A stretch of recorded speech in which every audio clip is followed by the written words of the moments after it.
Okay, so now that we got all the basics out of the way, we're going to get into it. Knowledge. This is going to be the first thing you need, okay? Without knowledge, matter of fact, we're just gonna get into it. Okay, so today's objective, you're gonna be able to know what inputs actually shape the outcomes. You're gonna be able to identify specific causes behind the recurring results. You're gonna be able to stop guessing and start diagnosing accurately. Okay, this is the main thing right here. Everything that I'm saying is gonna give you pinpoint sniper accuracy. You're gonna understand why insight without inputs never creates change. Okay. This lesson is going to equip you to identify the exact cause that produce your results. So wisdom and understanding can finally act. And that's going to be in the next one. So once you get the knowledge, you're going to get wisdom, you're going to get understanding, and you're going to be able to make proper change that you need to make. So what is the role of knowledge? Because we have wisdom, we have understanding, and we have knowledge.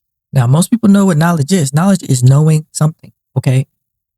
Without knowledge, wisdom lacks material to work with. That's like trying to create a painting with nothing to write on, okay? No utensils, no paper. There's no knowledge. Understanding remains theoretical.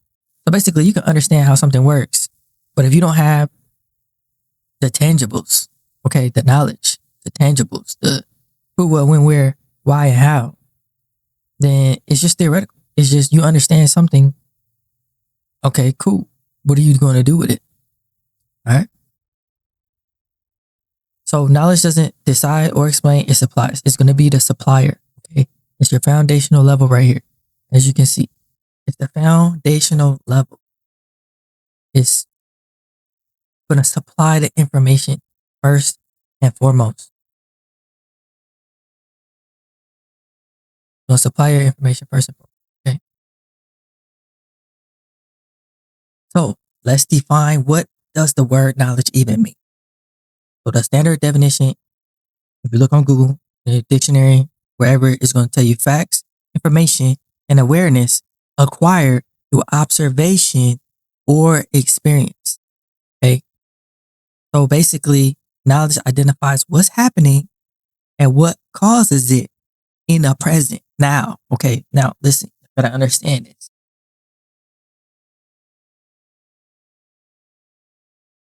Knowledge shows, it does not predict. Okay. It tells you what happened or what is happening. Future is what will happen and when outcomes will manifest. But watch this, because anything beyond now requires belief, and correct belief requires wisdom. What does that mean? That means I can give you the knowledge that I ate cereal earlier today, but you don't know that.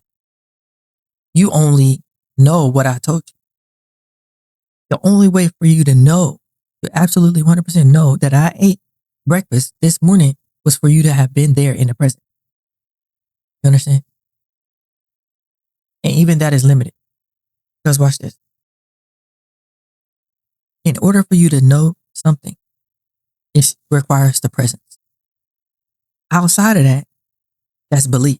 If I tell you I ate breakfast in the morning, somebody could say, okay, well, now you know it, but really you don't. You just believe what I told you. Okay. And like I said, even if you were there, now you have to believe your memory. You have to believe what you remember is correct. Okay. So realistically, you can only know what's happening right now. Everything that they tell you in school, everything that's in the books, you don't know it. They told you that and you believed it. So you got to understand, this is the basis of knowledge. Don't confuse knowledge with faith. Knowledge is observation. It's based on what is seen and it's limited to the present, and it identifies facts. Okay. Belief is trust. It's beyond your observation. If they told you somebody built the pyramid and they're in Egypt, but you never been to Egypt, you're believing and you're trusting that what they said is true. Even if you're watching it on TV, you're believing and trusting that the broadcast is in the place they said it is. Okay? Understand it. It reaches into the future, is what belief and trust does, and it requires confidence. Okay? So your parents can tell you they birthed you. If you weren't there, you know what I'm saying? Even if you have the certificate, you don't know that. You just believe that the certificate tells what happened. Okay. So please understand this. In order to get to the next step, you have to understand knowledge. Knowledge informs belief. Wisdom governs it. Okay.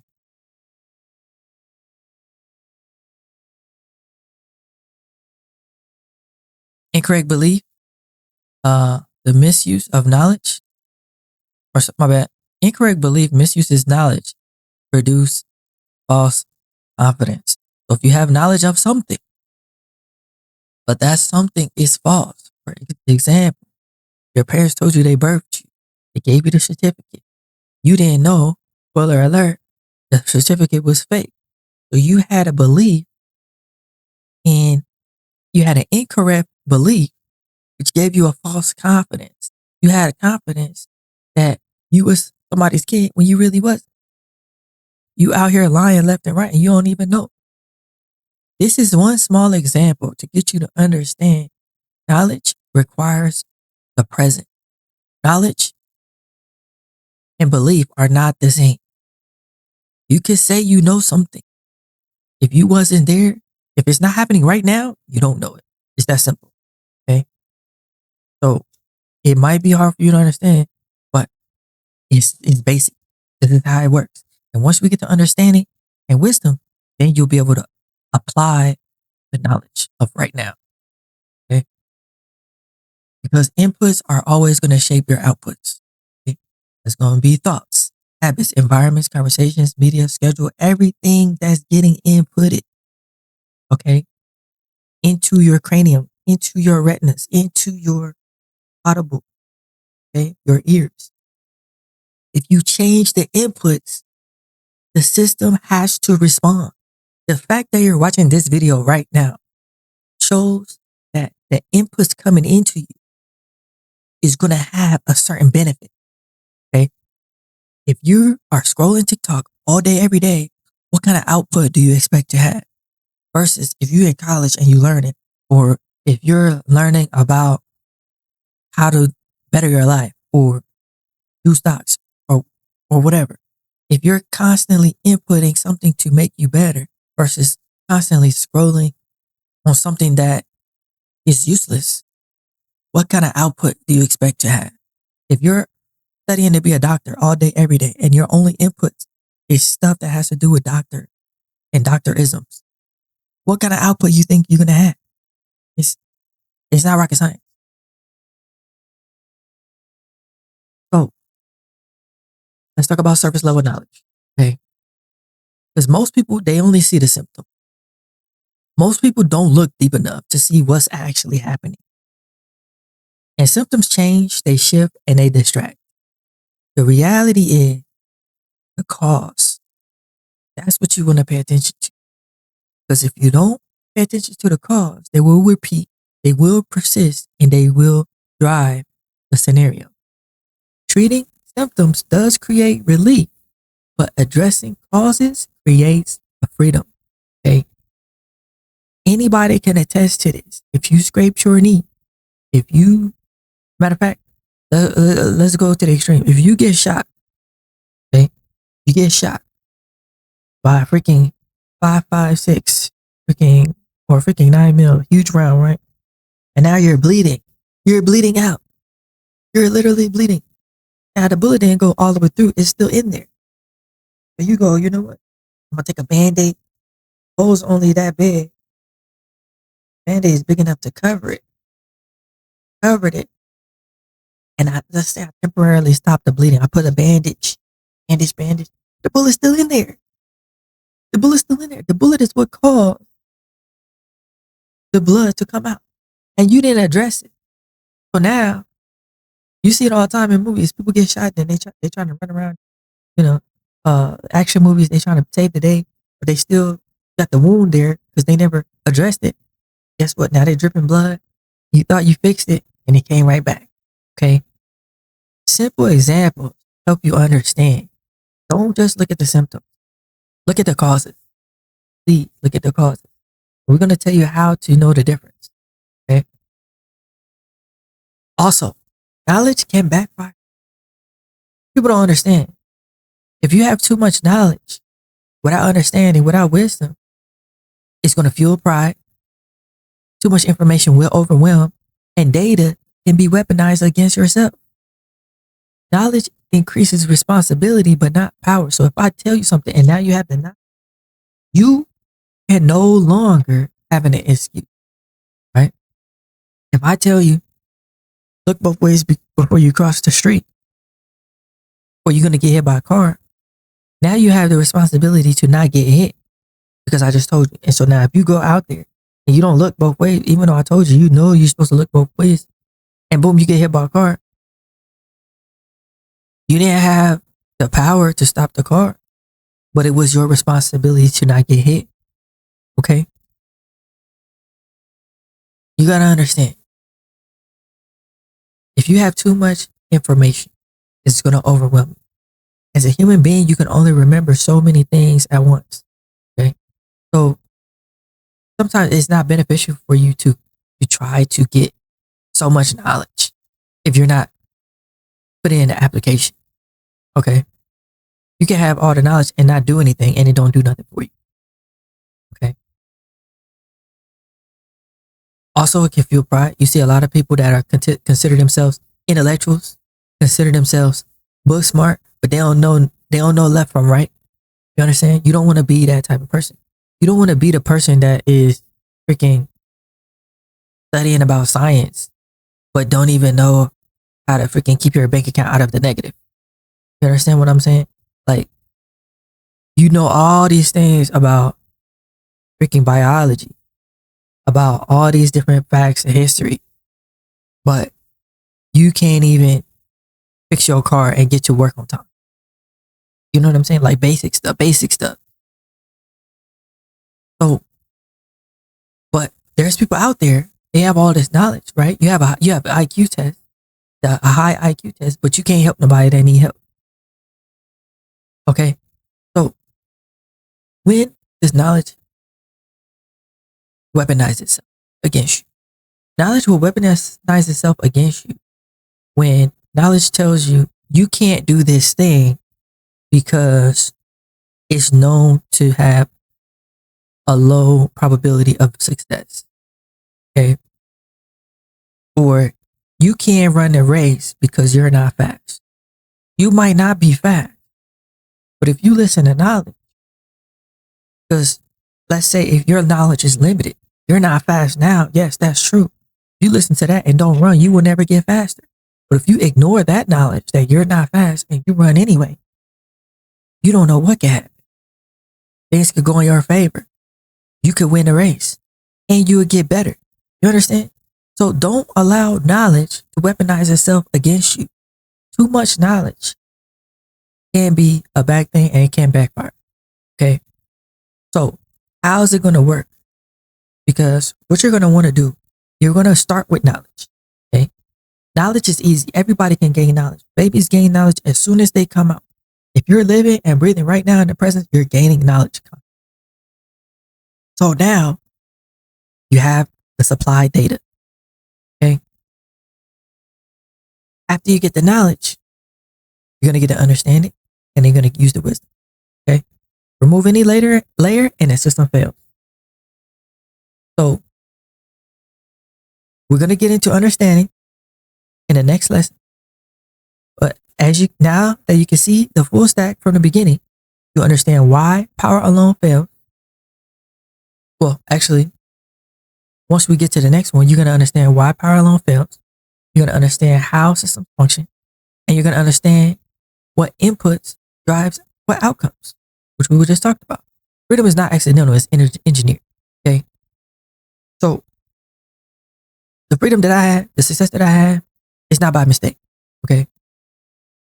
People are out here playing checkers when the game is chess. You got to engineer your own freedom, and it starts with knowledge. The only difference between two bums on the street, where one is a druggie and one was a millionaire, the only difference between those two is the knowledge. Because if one of them was a millionaire, he just happened to have $0, and another one is a druggie and he has $0, they're both on the same level now. But guess what? Which one of those is going to get to $1 million first? They're both at zero. You're right. It's going to be the millionaire, the guy that was a former millionaire, because he already has the knowledge on how to get to that level. That's the only difference. So engineering starts with the knowledge, and then you'll gain your freedom. I'll see you in the next lesson. But before we do, let's do an exercise, okay? I'm going to ask you some questions. I'm going to get it right. If you don't get it right, go back, do it again. So, number one, you want to identify the outcome. How are you going to do that? You're going to ask yourself, what keeps reoccurring? When does it show up? These are basic questions to give you data to help you make better decisions. Number two, you're going to list your inputs. Now, try to take a minimum of 5 inputs. And here's a start that you can use. Your thoughts, your habits, your environments, conversations, and content. Take a look at those 5 things. List them out. What kind of thoughts are you having? What kind of habits do you obtain? What kind of environment are you in? What kind of conversations are you having on a daily basis? And what kind of content are you consuming? Okay. These are going to be more knowledge data points. Okay. Pull those in. We're going to keep going. Number 3, filter. So then you're going to mark each input as a symptom or a cause. Remember, a symptom is not going to fix the issue, whereas a cause is. And how do you know? How do you know if something is a symptom versus if it's a cause? If it's a symptom, you remove it from the situation. Is the cycle going to still reoccur? If the answer is yes, it's a symptom. If you remove something from the situation and you ask yourself, will the cycle still reoccur? If the answer is no, that's the cause. You need to change the cause before changing the symptoms. For example, if your recurring cycle is that you keep getting fat, that's what keeps occurring. Let's say, when does it show up? During the summer. Okay, what kind of thoughts are you having in the summer? Well, I want to have fun. I want to enjoy. I want to chill out. I want to go to the beach, this and that. But what are your habits? I sit and I watch other people go to the beach and have fun. And I sit on the couch and I scroll and I watch TV. What kind of environment? In my house, in the living room, in front of the TV. What kind of conversations am I having? I'm not really having conversation because I don't talk to nobody because I'm an introvert. What kind of content are you consuming? I'm consuming cat videos and freaking foolishness that don't help my life. Okay? Now, which one of those, if I remove it, I won't keep getting fat? Okay? Let's say if one of the inputs is I eat donuts every time when I sit on the couch. If I remove the donuts, will that fix the issue? Likely answer is going to be no, because the problem is not the donuts, because you're still sitting on the couch, not burning no calories. If I remove the couch, is that going to fix the cause? If I remove the couch and actually go out and do what I want to do, which is go to the beach and go to the freaking, you understand? So, and if the answer is yes, okay, I would lose weight. Now, you've identified, you have the right thought process, you just have the wrong habits. Okay? So boom. That beeping. All right, so boom.